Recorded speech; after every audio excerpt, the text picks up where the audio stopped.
Yɛda mo nyinaa sesa da mo nyabre na mo hwɛ ene nso so yɛatena se ene bebia ye kɔ no eye Dagbon, the overlord of Dagbon, Yana Abubakar Mahama ahyɛ eye suku pon bi a ɛwɔ Yendi sɛ wontum edi ntira yɛde ho nkyeremu ɛde bebrɛ mo medin ɛde maame Fauzia. The overlord of Dagbon, where they are some kakra. The overlord of Dagbon orders closure of St. Vincent College of Education for ignoring his decision. The delegation of the overlord of Dagbon, Yana Mahama Abubakar, has ordered the closure of St. Vincent College of Education offices following the dispute over the selection of the new principal for the institution. That's the one can in an the overlord of Dagbon ashe a yempenin for our more a St. Vincent College of Education. I wo yendi se won entum. Na ebra eye wo panipa na se wono ene ye Dagbon Traditional Council Registrar eye Alhassan Abdul eye Fatau de wo kire mu ne se e free say eye St. Vincent College of Education eba yendi no omo be tie aye Dagbon overlord ma wo mba bi tena aye na nsem yesua ho abakosam say university edi kan a eba wo mamu ebrempo a na broni kokko ehwe wo man yisuo no na mentifido na ye German abrochiman na se German na adehye abrofo ana na omo ehwe eye mentifido. The overlord of Dagbon Yana na de ne bottom sika ede ma abrofo no de see university edi kan a na ye friend Moliyeli University and this year education ho nsam dia na Dagbon na nanom atena nkonya omunim de ye ena omunim niema ebeboa enwumasua ansana eye Cape Coast ena afenso Elmina Castle no ye Portuguese ene English nso ede suku ahodo ba ya enam so ma akamman no na nanom mahemfo ene asikafo mu wo sika no ede wo momma ekọ eye Cristobal Castle ena afenso ye Cape Coast Castle emo mo kwaje ntete ya eye governance ana mo honom sabre no na wo mo ekere wo ade no sabre no na Dagbon edi kan po da na suku ehu hia wo mo suku afa no ntoma pafra e wo Dagbon na nanom atena nkonya asase so enu nti de Yana Abubakar Mahama kana se efri se suku ne baaye no says principal ko na principal ba eni die ni buo wo mode ma esese nkomode ma traditional council no omonye ne sa die ya na abetia ne say eye skuku no e de vacancy ana say oye or granting interviews a o de ba be select new principal abrezo so anya sa na omone no ye nhehye omone ne koye omone ne ye nhehye ye say skuku no e wo say omasi awie omomba bia omasi suku na awie na suku ni yi adwuma no Dagbon mumasua ne hia no eno musa wo mumasua mu abenfo mpanyimfo munim dia wo moye Dagbon adehye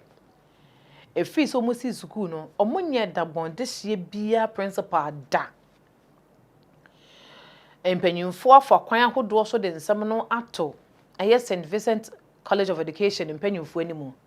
asa ekamya ye say ebu efri ne bu no omunni bi de mampanyimfo asase no so omasi suku na sisuo na asase na mfiri soro ne baaye na nanom na de asase no e de ema wo eno mo so no omo ye nhyehyeye ansa no mo de asase no e de ema wo mo nhyehyeye omo no omo ye ne say suku ni mu mpanyimfo no so omo beye bibia omo mfa Dagbon adehye enka ho eno nti de na eye ya na eye ne say wo selective wo bia na so wo appointee wo bia e de ne ma suku ne se suku no emfa no no mfa na nye principal enwumasua ye di kan sua na kire say Moliyeli University no na ya na ye principal e de ema anaso ye life patron e de ma suku e Moliyeli University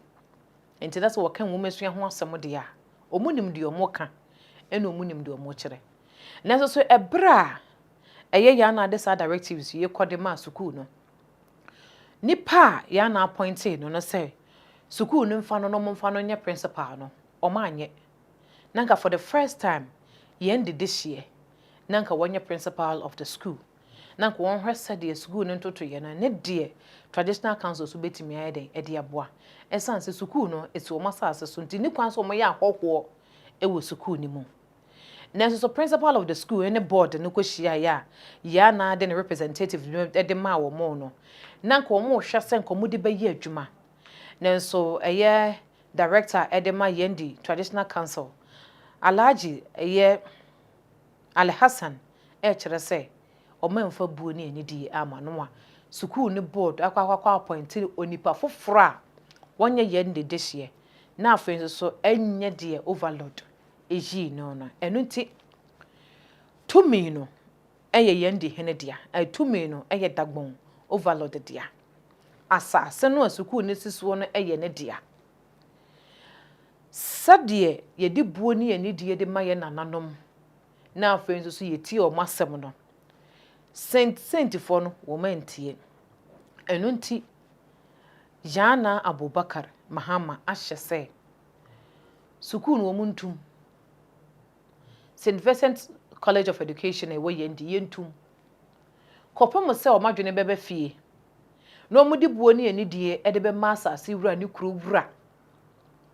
ama o mahu se na mo na adum so ntine na yemu yesu ntine na ama wo mo so anya ba bia ye den atena na nipa won wayi ne se eye dagbon overload yi no say wono and the school board and engine ntum no no embe ye principal of the school no omo hwese omo be diso wi ansa na wa ma ho kwan ama omo abie eye school no nananom kamia ye say ase eye school ahodo mu ni mpanyimfo ahodo a omo wo mamu no ase de omo beto ye na ye dodo mamu emra bata ho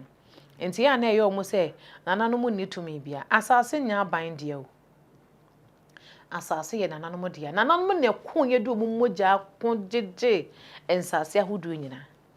ende se wo so school ni Catholic school a ukosre a ohene bi no ohene na asase de maamo mantwia ho sika bia empuntuo na ye ohene no ohene ne pere woni kuromu enti no maamo ho kwan maamo besi school ni wo hono mo no wo besi school no so nhyehyɛ ahodo nso so wo ho enti se ya na bu a mode mama hen bu a ya na mode mama sofo mode ma mo priestess no eya mo hwese mode se bu kro no a ede ma na no mahemfo wo hene biara wo se nti wo kyekyere ne kuro enti wanfa buo ni anidi ama no no wanni ne mmra e wona saase so wanni so a ene de wo pe ene wo de beye wo eno nti ma mo mienyan say ye wo democratic era ye wo freedom of speech freedom of expression enti de open abai nananom asem no de wono wo kan no ye na afom de ma wo wie ni de wo se wo nso so ye wo de e de ma no so wo de na wo se wo ye ne ho anya wo ho kwan biara se sabi wo team enti de yesere no say St Vincent College of Education man fa buo ni anidie amfa ma dagbon hene ma anya ade empo no senka candidate a woyi ni ma mo senka mo mpempo a enka mo de dwatoa ene kasapa ena nka mo de buo kwanso mo de bekwa akosrede ato na dem na ma kire mo de nti a mo ntimi enye ne nipa a wode ne ema mo no ma board na nka bibia nkyere no ma nka hwe prekope na ma kwa yi obi foforo se wono no mum na mode ne ko na mo pesa na de na mo ye no yesere mo tumi no ye na no mo de a enurechi ya na mamu dane ye no ena se bie so se bie nyado e kama ye se na no tumi ne ye fo na me gidi ye se no eye te so omampanyi Mahama kwa akofa review committee na sabe biom ne de amendment no ni nyina beba tumi na nana mo de semon adehye mo ban hemfie no ye besra se ni nyina nsamra biom na kame sasa amanfo no aso mutrimu da ye da broso amanse akwakoye sasa ye de enso ade de yesere de se dagbo hwene ade a waye ne kwanso ano no enti sukufo mu ni mpanyimfo mu bekwadwato mu nkwadwato antem na momfa de yesese mo de ma ohene momfa mo ohene na asomdwe so nye de emra esanse ne nsegu anase ne mpa ya wobo ena ama mu sukuu no ayi school medin ede maame fozi otwagya mponyankopon ya adoma ye behia makram